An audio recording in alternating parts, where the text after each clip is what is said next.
امت 73 فرقوں میں بٹ جائے گی، 72 فرقہ جہنم میں جائے گا، 1 فرقہ جنت میں جائے گا۔ صحابہ نے پوچھا وہ کون فرقہ ہوگا جو جنت میں جائے گا؟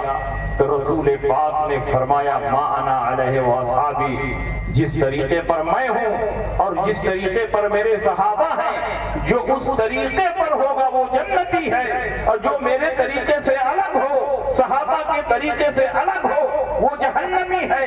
نبی کے طریقے کو سنت کہتے ہیں اور صحابہ کو جماعت کہتے ہیں، اور دونوں کو ملا دو تو اہل سنت والجماعت بنتا ہے۔ پتہ چلا جو اہل سنت والجماعت کے طریقے پر ہوگا وہ جنتی ہوگا، اور جو اہل سنت سے الگ ہوگا وہ جہنمی ہوگا، چاہے وہ اپنا نام اہل قرآن رکھے، چاہے وہ اپنا نام اہل حدیث رکھے، چاہے وہ اپنا نام اصحاب الحدیث والتوحید رکھے۔ خوبصورت ٹائٹل لگا لینے سے کوئی جماعت حق پر نہیں ہو سکتی ہے۔ حق پر وہی جماعت ہوگی جو نبی کی سنت پر چلے اور صحابہ کے طریقے پر چلے۔ بے شک حق ہے، زندہ باد، نعرہ تکبیر، نعرہ رسالت، مسلک اعلیٰ حضرت، زندہ باد، ماشاءاللہ۔ آج کون سی جماعت ہے جو صحابہ کے طریقے پر چل رہی ہے؟ نبی اکرم صلی اللہ علیہ وسلم نے 2 باتیں ذکر فرمائی، میری سنت پر چلے، صحابہ کے طریقے پر چلے۔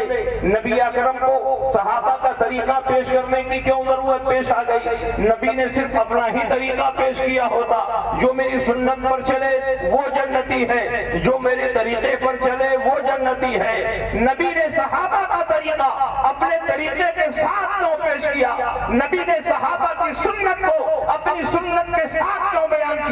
اس لیے کہ نبی کو معلوم تھا کہ ایک دور آئے گا لوگ صحابہ کو چھوڑ کر نبی کی سنت پر چلنے کا دعویٰ کریں گے، صحابہ کو چھوڑ کر قرآن پر عمل کرنے کا دعویٰ کریں گے، صحابہ کو چھوڑ کر حدیث رسول پر عمل کا دعویٰ کریں گے۔ اور جب صحابہ کو چھوڑ دیا جائے تو قرآن پر بھی عمل نہیں ہو سکتا، حدیث رسول پر بھی عمل نہیں ہو سکتا، نبی کی سنتوں کو بھی پہچانا نہیں جا سکتا۔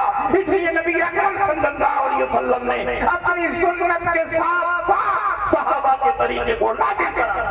زندہ باد، زندہ باد، بے شک۔ آج کون سی جماعت ہے جو صحابہ کے طریقے پر چل رہی ہے؟ آج تو ہر آدمی کہتا ہے میں حق پر ہوں، میرے سوا سب غلط اور باطل ہے۔ کم پڑھے لکھے لوگ کنفیوژن کے شکار ہیں کہ کس کو حق پر مانے اور کس کو نہ مانے۔ نبی اکرم صلی اللہ علیہ وسلم نے ایک آئینہ دے دیا، ایک معیار اور کسوٹی عطا فرما دیا ہے۔ نبی اکرم کی حدیث کا یہ ٹکڑا ما انا علیہ واصحابی ایک آئینہ ہے، اور دنیا میں جتنے باطل فرقے ہیں سب کے چہرے کو یہ آئینہ بے نقاب کرتا ہے، کیونکہ دنیا میں جتنی باطل جماعتیں ہیں وہ صحابہ کے طریقے سے الگ ہیں۔ بے شک۔ لیکن ہم صحابہ کے طریقے پر، صحابہ نبی کے غیب کو مانتے تھے، ہم بھی نبی کے غیب کو مانتا ہے۔ صحابہ نبی کی شفاعت پر ایمان رکھتے تھے، ہم بھی نبی کی شفاعت پر ایمان رکھتے ہیں۔ صحابہ نبی کے وسیلے سے دعائیں مانگتے تھے، ہم بھی نبی کے وسیلے سے دعائیں مانگتے ہیں۔ صحابہ دور و نزدیک سے یا رسول اللہ کہہ کر پکارتے تھے، ہم بھی دور و نزدیک سے یا رسول اللہ کہہ کر پکارتے ہیں۔ صحابہ نبی کی تعظیم میں کھڑے ہوتے تھے، ہم بھی جلسوں میں نبی کی تعظیم میں قیام کرتے ہیں۔ صحابہ ایثار ثواب کرتے تھے، ہم بھی ایثار ثواب کرتے ہیں۔ صحابہ زیارت قبور کو جاتے تھے، ہم بھی زیارت قبور کو جاتے ہیں۔ جو صحابہ کا عقیدہ ہے وہی ہمارا عقیدہ ہے، جو صحابہ کا طریقہ ہے وہی ہمارا طریقہ ہے۔ اور نبی نے فرما دیا کہ جو صحابہ کے راستے پر چلے گا وہی حقیقت میں جنتی ہے۔ زندہ باد، بے شک حق اس ہے۔ لیے آپ اپنے نصیبے پہ فخر کرو کہ آپ صحابہ کے راستے پر چلنے والے ہیں، صحابہ کے عقیدے پر چلنے والے ہیں۔ صحابہ نبی کے غیب پر ایمان رکھتے تھے، نبی کی شفاعت پر ایمان رکھتے تھے، نبی کے وسیلے سے دعائیں مانگتے تھے۔ یہ بات ہوا میں نہیں کہی جا رہی ہے، بخاری اور مسلم کی حدیثیں موجود ہیں۔ اللہ کے نبی سید عالم صلی اللہ علیہ وسلم کے ایک صحابی ہیں حضرت ابو بکر، بخاری شریف کے شروعی میں یہ حدیث موجود ہے۔ بخاری شریف جلد اول کتاب الصلاۃ باب من رکع دون الصف، یہاں امام بخاری نے اس آدمی کا حکم بیان کرنا چاہا ہے جو مسجد میں پہنچے اور مسجد کے دروازے ہی پر نیت باندھ کر رکوع میں چلا جائے اور رکوع میں چلتے چلتے صف میں پہنچ جائے تو اس کی وہ رکعت شمار میں آئے گی کہ نہیں آئے گی؟ اسی مسئلے کو واضح کرنے کے لیے امام بخاری نے یہ باب باندھا ہے۔ ابو بکرہ کی حدیث ہے ان ابی بکرہ انہ انتہا الی النبی صلی اللہ علیہ وسلم وہو راکع، حضرت ابو بکرہ سے مروی ہے مسجد نبوی شریف میں پہنچے، مسجد کے دروازے پر جہاں جوتا چپل اتارا جاتا ہے ابھی وہیں پہنچے تھے، دیکھا حضور علیہ السلام رکوع میں جا چکے، صحابہ رکوع میں جا چکے۔ ابو بکرہ نے سوچا کہ وہاں جا کر نیت باندھوں گا، جاتے جاتے حضور کہیں سر نہ اٹھا دے، میری ایک رکعت چھوٹ نہ جائے، اس لیے ابو بکرہ نے جلدی جلدی مسجد کے دروازے ہی پر نیت باندھ لیا، وہی رکوع میں چلے گئے، رکوع میں چلتے چلتے صف میں پہنچ گئے۔ نبی اکرم مصلی امامت پر ہیں، آپ کا چہرہ قبلے کی طرف ہے، آنے والا پیٹھ کے پیچھے سے آ رہا ہے۔ جب حضور علیہ السلام نے سلام پھیرا تو ارشاد فرمایا اے ابو بکرہ کھڑے ہو جاؤ۔ ابو بکرہ کھڑے ہو گئے۔ اللہ کے نبی نے ارشاد فرمایا کیوں تم نے مسجد کے دروازے ہی پر نیت باندھ کر رکوع کر لیا اور رکوع میں چلتے چلتے صف میں پہنچ گئے؟ کیا تم کو سنت طریقہ نہیں معلوم کہ صف میں پہنچنے کے بعد نیت باندھنا چاہیے؟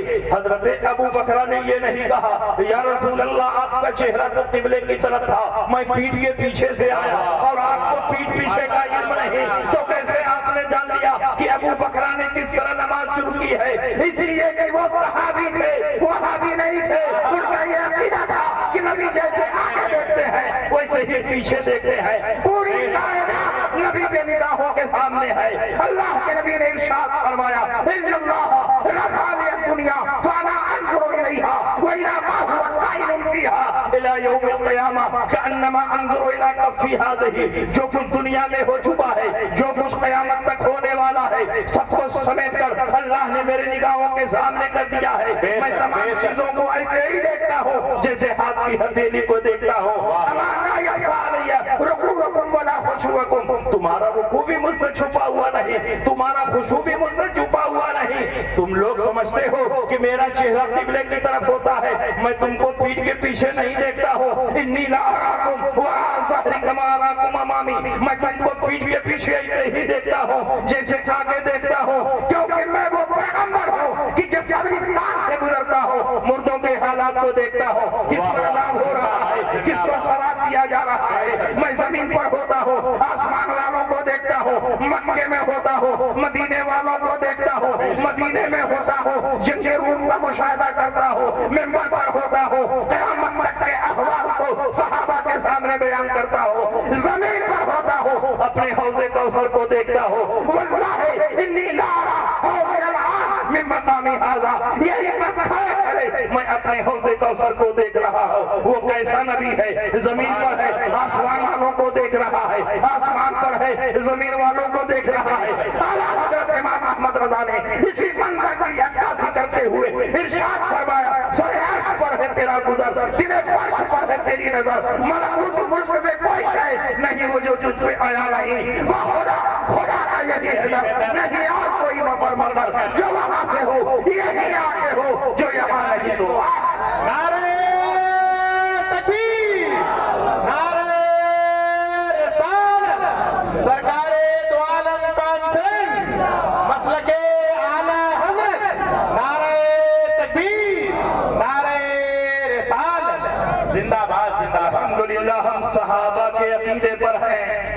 صحابہ کا عقیدہ تھا کہ نبی غیب جانتے ہیں، اور ہم بھی یہ عقیدہ رکھتے ہیں کہ نبی غیب جانتے ہیں۔ یہ نبی کے غیب کے منکر ہیں، نبی کی شفاعت کے منکر ہیں، عقیدہ تبسل کے منکر ہیں، زیارت قبور کے منکر ہیں، ایصال ثواب کے منکر ہیں، یا رسول اللہ کہنے کے منکر ہیں۔ یہ ساری باتیں صحابہ کرام سے ثابت ہے۔ نبی اکرم صلی اللہ علیہ وسلم کو اللہ نے اتنا پاور اور اختیار دیا ہے کہ آپ دنیا میں جس کی شفاعت کر دیں اس کے لیے جنت واجب ہو جائے، اور آخرت میں آپ جس کی سفارش کر دیں اس کے لیے جنت کا دروازہ کھل جائے۔ اللہ کے نبی سید عالم صلی اللہ علیہ وسلم ارشاد فرماتے ہیں، بخاری اور مسلم کی حدیث ہے، جب میں معراج کی رات اللہ کے حضور حاضر ہوا تو اللہ نے مجھے شفاعت کبریٰ کا منصب عطا کیا، میں جس کے لیے سفارش کر دوں اس کے لیے جنت واجب ہو جائے۔ اللہ کے نبی نے ارشاد فرمایا میری امت کے 70,000 افراد بغیر حساب و کتاب کے جنت میں جائیں گے، وجوہہم کالقمر لیلۃ البدر، ان کا چہرہ